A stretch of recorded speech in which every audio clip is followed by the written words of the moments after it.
Današnji dogodek je bil namenjen izvedbi delavnice v sklopu projekta, ki ga kot projektni partner izvaja občina Lendava z naslovom Iron Curtain Cycling, torej kolesarjenje ob železni zavesi.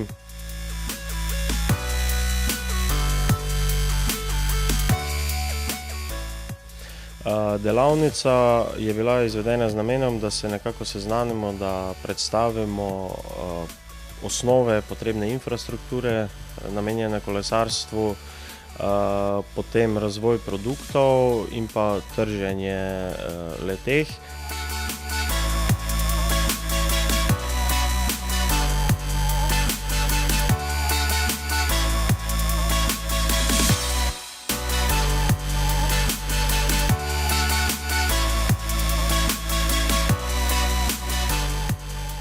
Poseben poudarek smo dali na razvoju tržno zanimivih produktov, torej to so produkti, kateri so podkrepljeni z vsebinami in kateri so na globalnem turističnem trgu tudi bolj zanimivi.